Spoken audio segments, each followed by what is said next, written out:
Two of RevDoctor and ShOoTER, which the first one was taken by RevDoctor, if I'm correct. Had issues deciphering that as a caster. Absolutely terrible short-term memory in that game. It's alright, it's alright. Hey, I'll tell you how you can make up for it, Cheese. You can make up for it by letting me do my Korean intros. Okay, Let's do it. in the top left we have the Protoss. ShOoTER!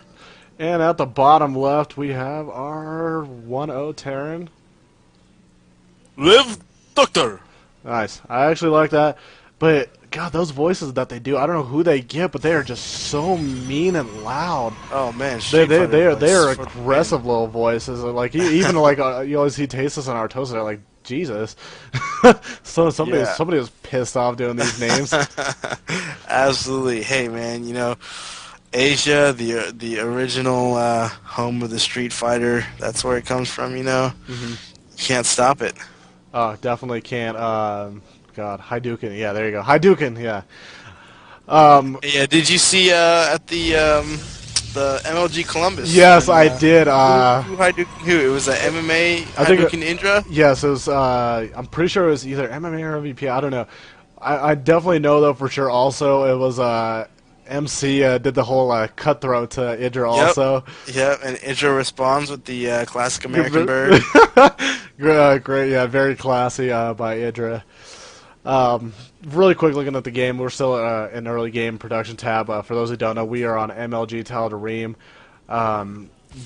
I actually had trouble. What is the big difference of this map? I casted an earlier tournament last week, and I hit this map and I realized, I'm like, what is actually the big difference of this one? Is there like a pixel difference or what? Because I know with the GSL map, you see like in that little ramp area after the natural, there's a like cool like stone structure. But do you know the exact difference on the MLG Tal'Darim? You know what? I don't actually. As far as the significant things like the third base, the rocks blocking it, the number of mineral patches, all that is the same. So MLG Tal'Darim not too different, but hey, if there's any viewers watching who want to talk about that in the chat, yeah, chime in. Like I said, two questions today, two trivia questions for StarCraft. First one, it's how much I actually don't know this, and I feel embarrassed. How much a mule over the time of mineral? How much minerals does a mule get you? Do you know that one, Asian? 270. 270. Okay, 270. I feel like I saw it actually somewhere in chat, and I feel really bad for ignoring it, but God, I just let those ShOoTER mules with go. the gas steal. I just want to throw that out there.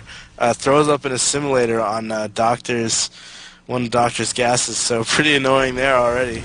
And it actually very proper play because you do see a factory and a barracks out. That gas gets stolen. That is that much gasless production, especially if he wants to go Blue Flame Hellions or depending what he's going. Very annoying to try to get because now you have to waste your army and your econ trying to get that down. Then you have to build it, and it's just a pain. And look at this probe. This hero probe, I got to give it up to ShOoTER. He's doing actually some very good scouting with it right now. It's just kind of oh no, the hero has fallen. Right as I give it props, but it did some very good scouting. Definitely did the gas steal. Very good play by him. And it's still gonna be there. It's gonna be able to keep a pretty good tabs to see what is there and what's the unit count and whatnot. Really quick, just stat check: 24 probes to 21 SCVs, and of course, you're asking how does he have more probes and whatnot aside to the building part. For the newer players that are watching, there is an aspect to the Protoss player of their command center, aka Nexus. They have this ability, it's Chrono Boost, where it's 50% faster. Whatever building they chrono, it builds, upgrades, 50% faster for about 20 seconds. So you get that little extra boost of extra thing. Oh, but we look, RevDoctor's trying to get in there with Hellions. Yeah, he's going to drive right in, right past the defensive ShOoTER, but not targeting on his probes yet. ShOoTER making a mistake. Oh no, lining up the probes and huge hits going off. My goodness. Oh, he's lining them up again. You guys, viewers, right now, I was talking about this earlier. We were watching GeForce and MLG. Some of the probes were doing this mistake too. You cannot line up those probes. As a Terran myself, I love it when I see it, and I try to really make an important thing. He lines them up again. No. I'm gonna ShOoTER is not only is he lining them up, but he's right-clicking them all in one mineral patch. if they line up and run away and they escape, that's okay. But if they all stack up on one mineral patch, then one hit will take them all down. And look at the probe count, 11 to 29. 17 probes killed by RevDoctor just alone with those 4 normal Hellions. Those were not blue flames either, guys. Nope, those were not blue flames. If those were blue flames, I feel like that whole middle line would probably be gone by now, unfortunately. ShOoTER's definitely is in a bad spot. He's very economically hit, and I feel like he does feel the pressure, so it looks like he's pushing out. You definitely have to do something now. I'm very confused that Doctor is throwing up a command center, because when you take out that much of your opponent's economy, a little tip for all of you aspiring SC2 players out there, when you take out a chunk of your opponent's economy like that, his only logical response is to all-in you. If he just tries to catch up economically, you're always going to be ahead of him. So, if you go for defense and, keep tabs on him, see what he's doing, if you go for defense and hold him off, then you should have your game won. But now here comes ShOoTER with the attack. And this is going to be very bad because he does have Siege up, and RevDoctor will not be able to poke. He's going to maybe poke at this reactor, but that definitely does not make up the difference for economy lost and what he's trying to do. RevDoctor is posting up these tanks very well. They're going to be able to now hit these stalkers. Will not even be able to hit this reactor. He's going to send a couple SCVs to repair. So this poor reactor will be fine. No nuclear meltdown for RevDoctor just yet. And now Doctor, so far ahead, throwing down that command center turned out to be the right decision, because ShOoTER is going to go home, and he's throwing down a pylon as natural, so it looks like he's going to try to expand and play a normal game from here. But with 2 orbital commands plus 33 SCVs over 19 probes, I don't think a normal game for ShOoTER is the answer. Yeah, for those that are newer players, that's not a good ratio, 34 to 20 probes. If you're ever playing against a Terran as a different race, say Protoss or especially Zerg, I would almost say you definitely don't want to be down in the probe count unless it's for whatever a late game situation and you need to build up an army instead of SCVs or probes and drones. But you see, I'm surprised RevDoctor is actually not being a little bit more aggressive, because ShOoTER definitely has an expo. Yeah, as I'm going to say it, of course he's going to do it right now, but he does not have that big of a force. He just has Zealots, and these are not even charge lots, so all they could do is just take some splash damage and kind of just sit around and get DPS by Marines. Yeah, and really funny, something just happened at Doctor's base. He blew up one of his own tech labs. I'm not quite sure why he did that. I guess he wanted to free up room, but kind of interesting choice to take out your own building there. Well, sometimes happen. What was it today in the earlier game? You watch people attack their own units, which was pretty funny. I think it was Boxer or somebody to get a supply depot. He was like killing ghosts, killing tanks. He was just murdering his whole army. I was just looking as a Terran. I'm like, no, those are your units. Don't do it. Those are good units, yeah.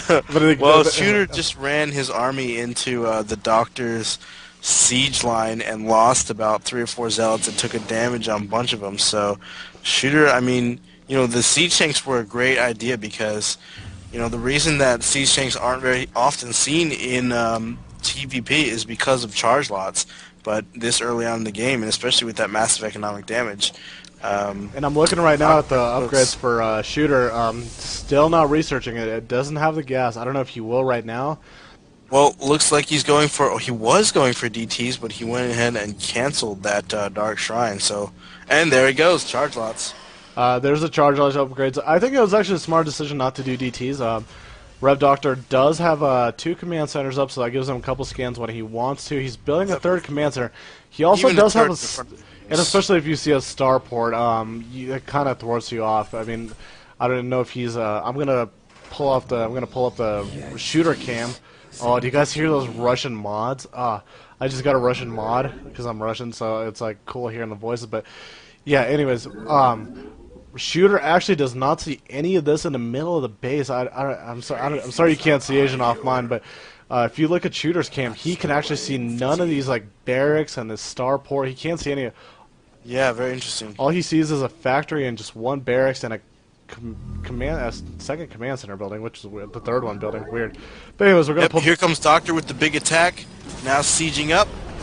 sieges up, and these non-charge lots, good force fields actually. But again, these tanks are here today doing a lot of splash damage, not letting these zealots in. And I would almost expect a GG soon. There's too many Marines, Marauders. Those sentries used up all their energy. The stalkers are now minus shields, and he's gonna have to pull probes and attack with them if he wants to help defend. Now he's just jockeying position with these tanks. Oh no, stalkers walk in and walk out, losing about half of their health in the process, and now only 3 stalkers and 1 sentry left on the field. The charge lots upgrade gets done, but just a little bit too late, and GG. GG comes out from ShOoTeR. Oh, poor ShOoTER. RevDoctor takes the 2-0. Not to take any away from ShOoTER's play, but definitely you could say a little bit outclassed, a little bit outplayed. Yeah, and you can definitely see the difference between ShOoTER, who was a rank 38 master, and Doctor, who was a rank 2 master. So you can definitely see one player. That the league differences actually do matter. The ranks actually do matter. Oh yeah, definitely. Even hanging around in Masters now for a few months, you definitely see the skill cap and the skill drop. You see some of the players you look at, some of the top Masters, they're on top of their game. You can see that they play a little bit more. They've been practicing builds. They know what they're doing. Then you see some of the Masters that haven't been really playing in a while kind of get back into the game. They're on the lower part of the division, and they actually suffer quite a bit. Some of the top Diamond players will be better than them, and that's kind of how the whole switching of divisions begins. People get demoted, people get promoted. You guys got to keep